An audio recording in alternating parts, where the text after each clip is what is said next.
आणि हे दिलं त्यावेळेस आम्हाला मुलगा म्हणून हे स्वतःची आई आमदार झाली पाहिजे ही आमची इच्छा होती, अपेक्षा होती. पण हे सगळं चालू असताना आम्ही हे विसरून गेलो होतो की ती आमची आई होण्याआधी कोणाची तरी ती पत्नी आहे. हे निवडणुकीत दादांना थोडस मागे थांबावं लागतंय. त्याचं कारण त्यांना जे काही आजाराने भेडसवलंय त्यात त्यांची सुधारणा सुरू आहे. आणि अशा परिस्थितीमध्ये दादांना कुठेतरी थांबावं लागणार आहे. आणि दादांच्या जागी जर कोण सगळ्यात योग्य उमेदवार असेल तर त्या आई किंवा तुमच्या सर्वांच्या अक्का असू शकतात. हा आमचाही त्यावेळेस समज होता आणि तो योग्य होता. अनेक ज्येष्ठांची असेल, अनेक जणांची, म्हणजे आमच्या सारख्या अनेक जणांची ती इच्छा होती. आणि त्या इच्छेनुसार आम्ही पक्षाला आईचं नावही कळवलं होतं आणि पक्षाने आपली मागणी मान्य केली. आईचं नावही जाहीर झालं होतं. त्यामुळे मी काही मुंबईला गेलो नाही.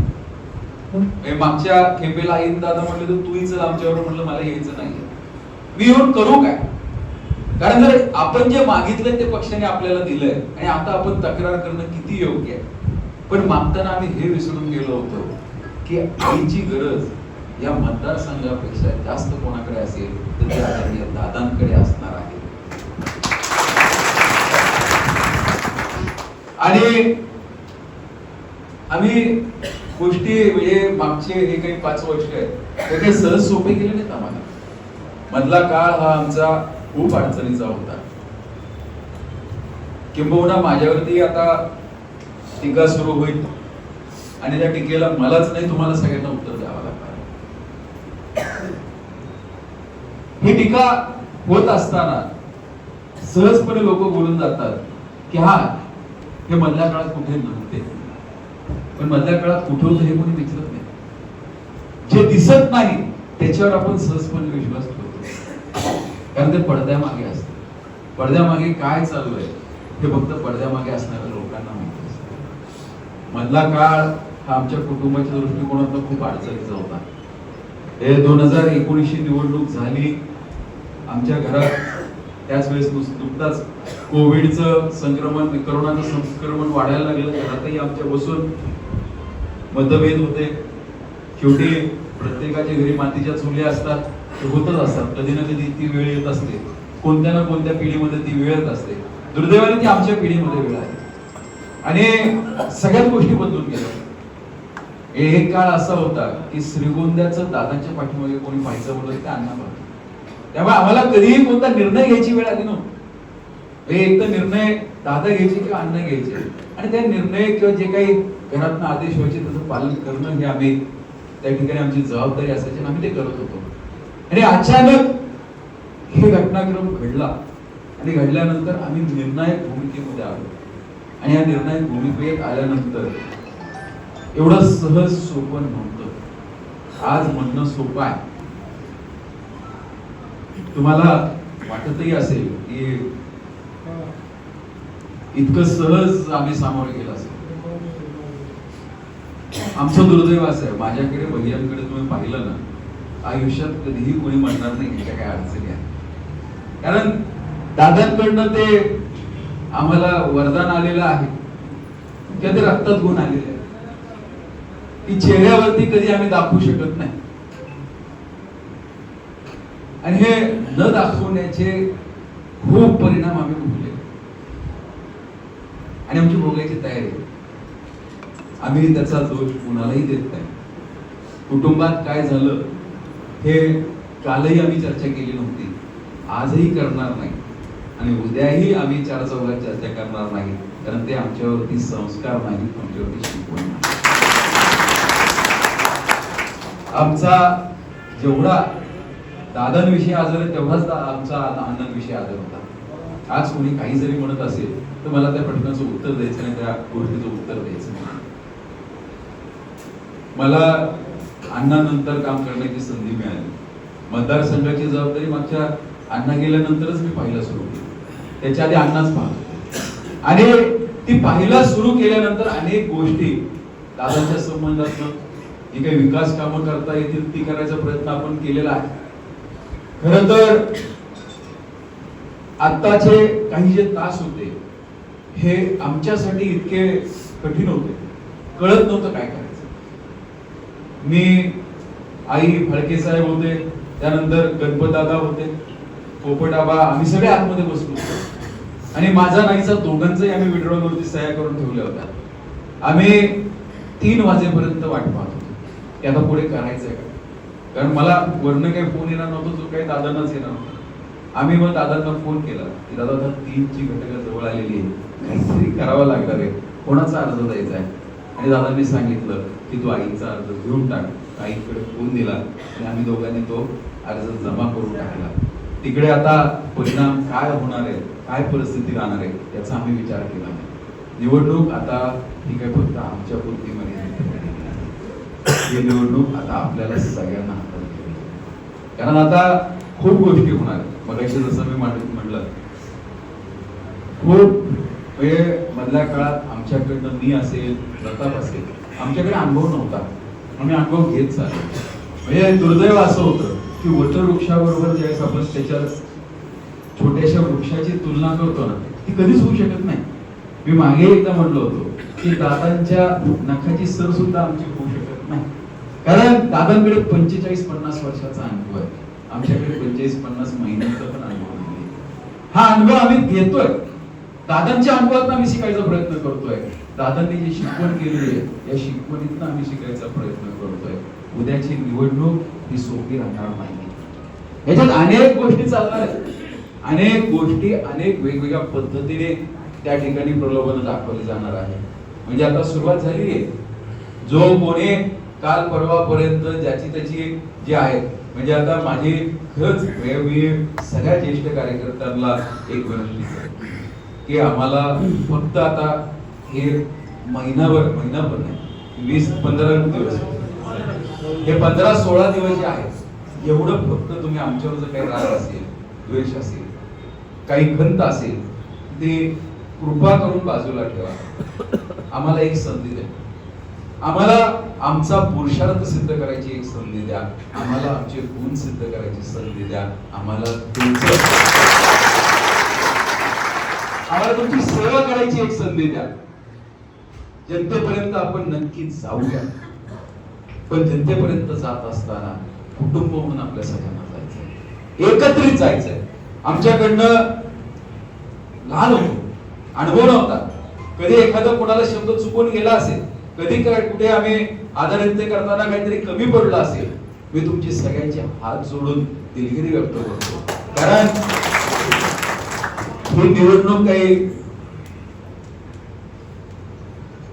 माझी एकट्याची नाहीये की आमच्या कुटुंबाची नाहीये, ही निवडणूक आपल्या कुटुंब प्रमुखाची आहे.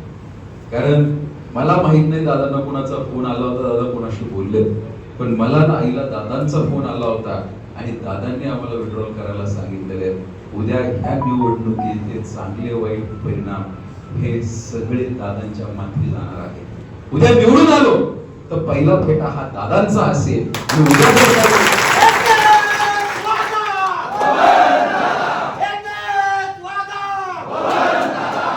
आणि उद्याचं काही अघटित आपल्याला होऊन द्यायचं नसेल तर आपल्याला एकजुटीने काम करावं लागणार आहे. उद्या काम करत असताना दुर्दैव असं आहे की मधल्या काळामध्ये अण्णा गेल्यामुळे आम्ही कोणतीच निवडणूक एवढ्या मोठ्या स्तरावरची आम्ही दोघांनी केली नव्हती, ती आम्हाला करावी लागणार आहे. कारण दादा जितकं मार्गदर्शन करू शकतात तेवढं ते करतात. त्यामुळे ज्या ज्या ठिकाणी तुम्हाला असं वाटेल की विक्रम चुकतोय किंवा प्रताप चुकतोय, तुम्हाला आमचा कान धरायचा अधिकार आहे, आमच्या कानाखाली वाजवायचा अधिकार आहे. माझी तुम्हाला हात जोडून विनंती आहे की आमच्या चुकांवर चर्चा करण्यापेक्षा आमच्या चुका तुम्ही दुरुस्त करा. आमची दिशा चुकतीये हे सांगण्यापेक्षा आमची दिशा कशी नीट होईल यासाठी तुम्ही सर्वजण प्रयत्न करा. कारण ही निवडणूक आपल्याला एकत्रित लढावी लागणार आहे. ही निवडणूक विक्रमची नसून पुढच्या बबनराव पाचपुते जे नाव आहे या नावाची ती निवडणूक आहे. ही निवडणूक आपल्याला कडेला घेऊन जायची आहे. आणि मला खात्री आहे की दादांनी ज्या वेळेस दादांच्या कार्यकर्त्यांनी आपण सर्वांनी ज्या वेळेस निवडणूक हातात घेतलेली आहे, निवडणुकीचं चित्र हे कायम वेगळं राहिलेलं आहे. आता निवडणूक ही रंगतदार होणार आहे. म्हणजे मगाशी ज्यावेळेस आम्ही आज बसलो होतो आईन मी, त्यावेळेस 2 अण्णा आले, आम्हालाच प्रश्न पडला तेव्हा नेमकं आता दोन्ही विड्रॉल्स होतात की काय. आणि नंतर बाजूला एक समोरच्या उमेदवाराचे त्या ठिकाणी सूचक होते आणि एका बाजूला गणपतदादा होते. ते बाहेर गेल्यानंतर 10 मिनिटांनंतर त्यांनी आम्हाला पोस्ट दाखवली की एका अण्णांनी दुसऱ्या अण्णांना पाठिंबा दिलेला आहे आणि त्यांनी सांगितलं हे पाठिंबा जरी असेल तरी हे हत्तीचे दात जसे दिसतात तसे हे दिसायचे दात आहेत, आतमधले खायचे दात वेगळेच आहेत. म्हणजे कोण कशा कुडगुड्या करतय सोपं नाही. ह्या वेळेस आपण कसल्याच भानगडीत पडलो नाही. म्हणजे तिथं बसलं दिसत होतं, मी खूप वेळ बसून होतो मी आणि कोण कोण कुणाला विड्रॉलला घेऊन येते त्याच्यावरून कळत होतं की कुणी फॉर्म भरायला लावला होता, कशासाठी भरायला लावला होता आणि काय काय चाललं होतं. म्हणजे राजकारण इतक्या जवळनं पहिल्यांदा अनुभवायची संधी मिळाली आणि धरू आणत होते. म्हणजे आता एक कळत होतं की जरी दिशा वेगळ्या दिसत असल्या ना सगळ्यांचं टार्गेट फक्त एकच आहे, ते म्हणजे पाचपुते. त्यामुळे असं अजिबात समजू नका. कालपर्यंत जे म्हणत होते आम्ही माघार घेणार नाही त्यांनी पटापट माघारी सुरू केल्या होत्या. त्यामुळे आता जे काही आहे पुढचे 4-8 दिवस आपल्यावरती तोफा डागळणार आहेत, आपल्यावरती सगळ्यांवर टीका करणार आहेत. कारण आपण एक आहोत आणि बाकी सगळे वेगवेगळे जरी दिसत असले ते पण एकच आहेत. त्यामुळे ते सगळे आपल्यावरती निशाणा साधणार आहेत. आपल्याला जखमी कसं करता येईल, कारण आपल्याला एका वाराला तोड नाही द्यायचं, एका विरोधकाला तोड नाही द्यायचं. हे असंख्य विरोधक आपल्या समोर असणार आहेत. कोण कुठनं कसा वार करेल हे आपण सांगू शकत नाही. काही जण हे काही फक्त नुसते वार नाही करत, काही जण असे करते की जे खंबरे खाली सुद्धा वार करायला पुढे मागे बघत नाही. युद्ध नीती हे सांगते की जे काही वार करायचे ते कमरेच्या वरती असणार आहे. जे काही युद्ध लढायचे हे दिवसा असावं, पण त्यांना कोणतीही युद्ध नीती कळत नाही.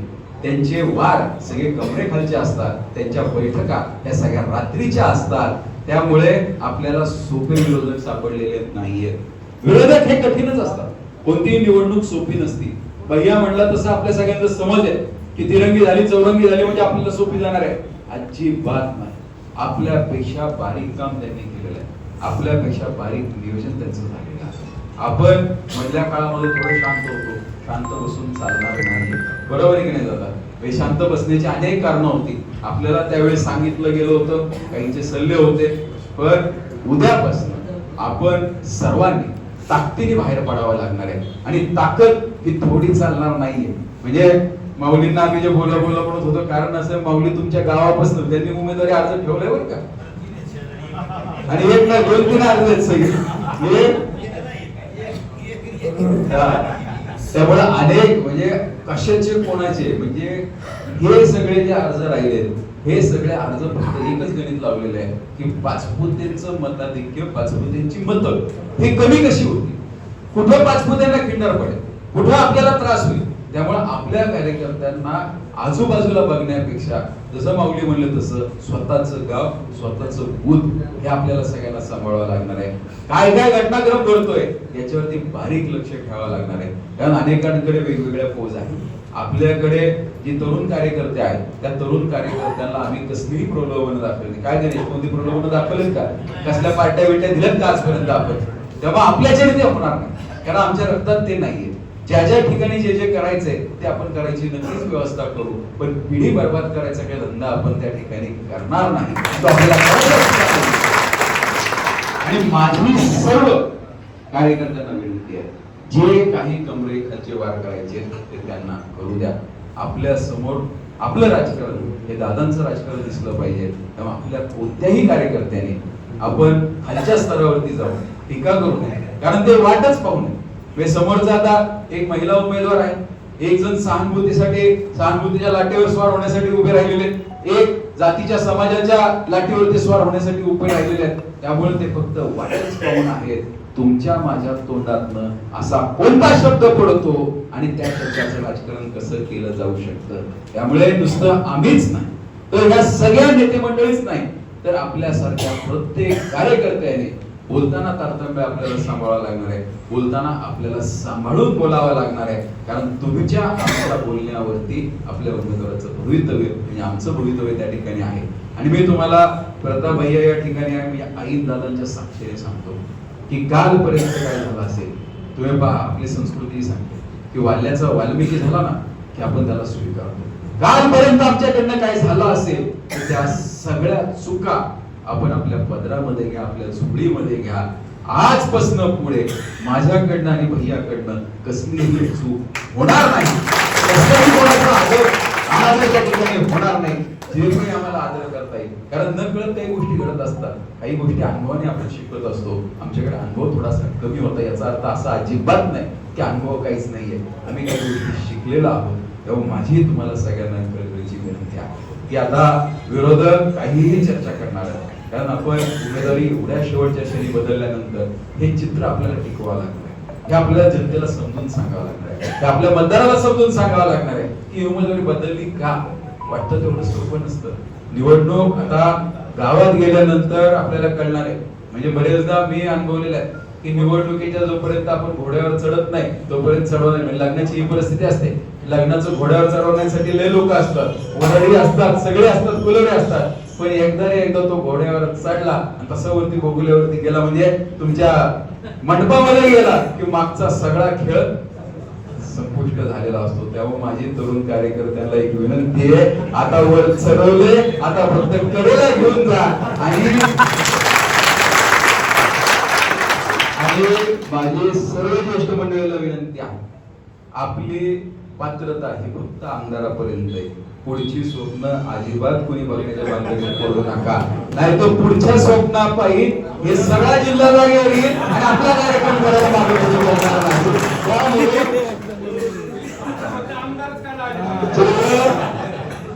पदरात पडतोय तेवढं आपण घेऊ. त्यामुळं कोणत्याही सगळ्या कार्यकर्त्यांना माझी विनंती आहे, सगळ्या मान्यवरांना माझी विनंती आहे की फक्त आता आपण आमदारकी पुरतच सीमित राहू.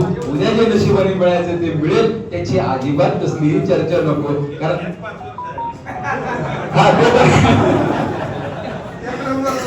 आणि सगळ्यात महत्वाचं असं आहे की मी ज्या ज्या ठिकाणी जायचो, कुठे गेलं की लोक भावी आमदार म्हणलं थांबव, आधीच भावी डझन बरं त्या मतदारसंघामध्ये माझी काही भर पाडू नका. त्यामुळे भावी जेवढ्याला म्हणत होते तेवढ्या सगळ्यांचे मी बहुतेक जणांचे अर्ज मागे निघालेले आहेत. त्यामुळे भावी मंत्री काय कुणाही मानण्याच्या भानगडीत पडू नका. भावी स्वप्न काय आपल्याला कोणती बघायची नाही. वस्तुस्थिती आता आहे की लढत कोणती आहे, ही लढत विधानसभेची आहे, ही लढत आमदारकीची आहे, ही लढत आपल्या सगळ्यांना लढायची आहे. लढायची काही लढत आपल्याला सगळ्यांना. एका जोरदार आपण घोषणा देऊया. एक आमदार, एकच वादा, एकच वादा.